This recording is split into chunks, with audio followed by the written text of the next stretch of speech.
د پسرلي موسم و، پوهنتونونه شروع و، موږ دواړه په لومړي ټولګي کې وو. هره ورځ به مو یو بل سر لیدل، پرته یو د بل له لیدو مو ژوند نه شوی تېرولی. په کومه ورځ چې به مو ونه لیدل، بیا به مو له سحر نه تر ماښامه په موبایل کې خبرې کولې. په موبایل کې به مو یو بل ته د ستړي ژوند کیسې کولې. یو د بل نمبر به مو د جان په نامه ثبت کړی و. د میسجونو بانډار به مو له ماښام نه تر نیمه شپو تود ساتلی و. یو د بل د میسج انتظار به مو کوو. یو بل ته به مو د زړه سټیکر لیږل. یو بل ته به مو په نرمو شونډو مسکا کوله. یو بل سره به مو د ګډ ژوند کولو ژمنې کولې. یو بل ته به مو د ډاډګرنې په بڼه لیکنې کولې. دا جمله به مو څو ځله تکراروله: زه له تا سره مینه لرم.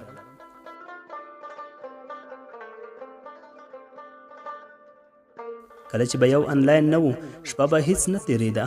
شپه به د یو کال په څیر وه، هیڅ خوب به نه و. زموږ د مینې لړۍ همداسې روانه وه. 2 کاله ووتل. کتابونه مې راواخیستل. د پوهنتون په لور روان شوم. ساه مې ولاړه وه. د صنف دروازه مې د اجازې په بڼه ټک ټک ووهله. استاد هم غږ وکړ: راځه. زه هم په خپل ځای کېناستم. شاوخوا مې وکتل، هغه نه تر سترګو کېده. ټول صنف مې پسې ولټوه، هغه نه و راغلی. له زړه مې یو خدای خبر و. په اندېښنو کې ډوب شوم. فکرونو پسې واخیستم. ښه شېبه ووته. درس ختم شو. د پوهنتون زنګ ووهل شو. ټول له صنف نه ووتل. زه هم ورو له صنف نه ووتم. کور ته روان شوم. لمر هم تیزي کوله. د کور دروازه مې خلاصه کړه. خپلې کوټې ته لاړم. موبایل مې راواخیست. د جانو په نوم صف نمبر مې ډایل کړو. ښه شېبه ووته. موبایل یې بند و. زما اندېښنې ډېرې شوې. بیا مې نمبر ډایل کړ. بیا هم د تیر په څیر بند و. مسنجر ته لاړم. آی ډي بنده وه. زوروره ساه مې واخیسته. په میز اوږد وغځېدم. هر څه شیندل شوي وو. کتابونه، کتابچې. ښه ځنډ ووتو. د مازدیګر اذان وشو. لاړم د باندې ووتم. هیڅ هم راته ښه نه ښکارېدل. هر څه بدل وو. خوښي مې نه لیده. د شپې ناوخته کور ته راغلم. هیڅ مې زړه ته نه کېدل. خپلې کوټې ته لاړم. نمبر یې هماغسې بند و. میسج هم ناځوابه پاتې و. ټوله شپه مې د میسج د جواب په انتظار تېره کړه. خوب مې له سترګو تښتېدلی و. سهار د ملایانو اذانونه کېدل چې زه ویده شوی وم.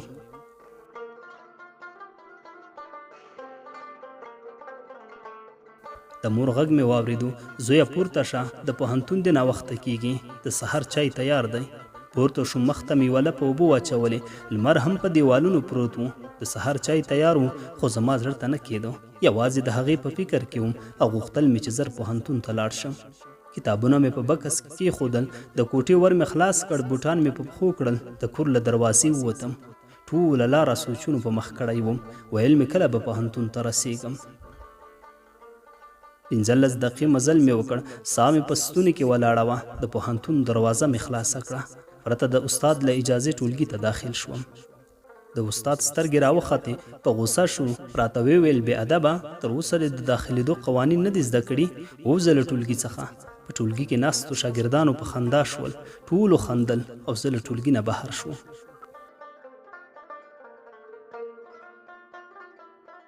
ښه شېبه وروسته استاد له ټولګي څخه ووتو. زه ټولګي ته داخل شوم. بیا هم هماغسې خندا وه. زما سترګې په هغې ولګېدې. په نرمو شونډو یې خندل. سترګې پر ما ولګېدې. مخ یې رانه واړوه. زړه مې په سینه کې ټوپونه وهل. استاد راغی. ټول غلي شول. د ټولو فکر د استاد خبرو ته و. خو زما فکر یوازې په هغې کې و. د هغې په سوچونو کې ډوب وم. د پوهنتون زنګ ووهل شو. وخت پوره و. استاد وتلی و. شاګردان ورو ورو له ټولګي نه وتل. هغې هم کتابونه ټول کړل. ووته. زه له ټولو وروسته ووتم. هغه د تل په څیر نه وه. نن بل ډول وه. هیڅ زما په کیسه کې نه وه. روانه وه. ما هم خپل ګامونه اوچت کړل. ورغلم. لاس مې ټینګ ونیوه. غږ مې پرې وکړ: صبر وکړه. مخ یې راواړوه. راته ویل: څه دي؟ په غریو نیولي غږ مې وویل: دا دومره وخت نه زنګ، نه مسکال، نه میسج، نمبر دې هم بند دی. دا هر څه ولې؟ د موبایل غږ مې واورېد. د هغې په موبایل زنګ و. خبره مې په خوله کې وچه شوه. شنه بټنه یې کېکاږله. ویل: هلو، اورم، چېرته یې؟ د یو ځوان غږ مې تر غوږ شو: زه درته په تمه یم. زنګ قطع شو. یوه شېبه خاموشي خپره شوه. ومې ویل: دا څوک دی؟ ها، ووایه، دا څوک دی؟ د چا زنګ و؟ څوک درته په تمه دي؟ ووایه، کوم لوده دی؟ چیغه یې کړه: بس دی. هغه ته لوده ونه وایي. هغه ته د لوده فکر مه کوه.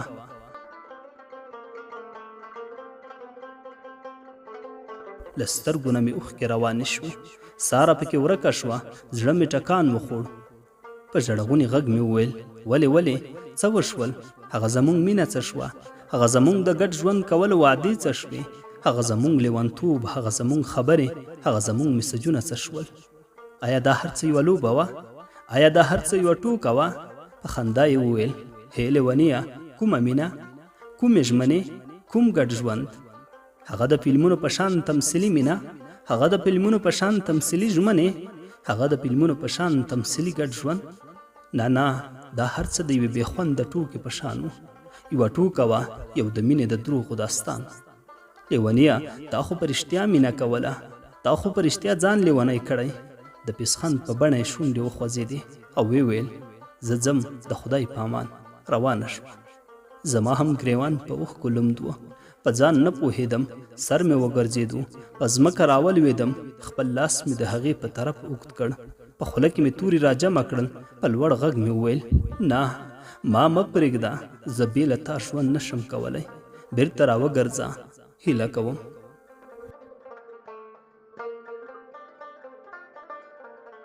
د بېوسۍ اخري حد دی. د بېوسۍ اخري حد دی، د زړه ټوټې له مجبورۍ دې هېرومه.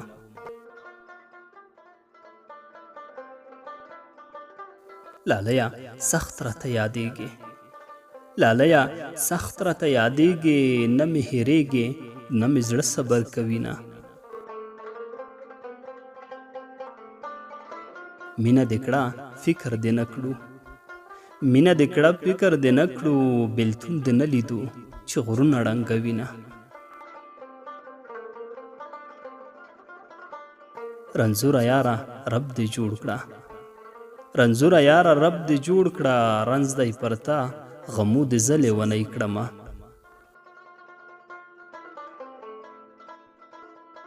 یاران بې وخته رانه بیل شول، یاران بې وخته رانه بیل شول، له ارمان ډک زړګی به چاته تشومه.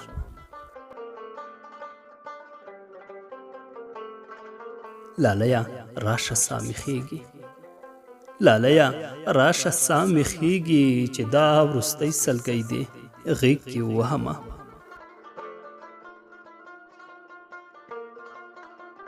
د بېلتانه زور مې لیدلی، د بېلتانه زور مې لیدلی، خدای د کافر هم له یار نه جدا کوي نه.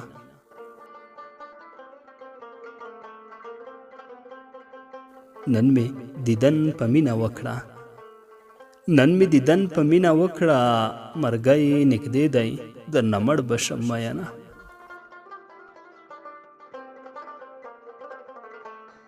د بېلتانه خبرې کېږي، د بېلتانه خبرې کېږي، ما د لالي لاسونه کلک نیولي دي نه.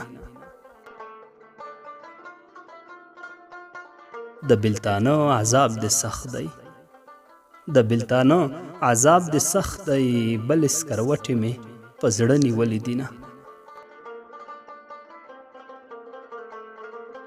لالیه چېرته یې غږ وکړه، لالیه چېرته یې غږ وکړه، د زندګۍ چارې مې ګډې وډې دي نه.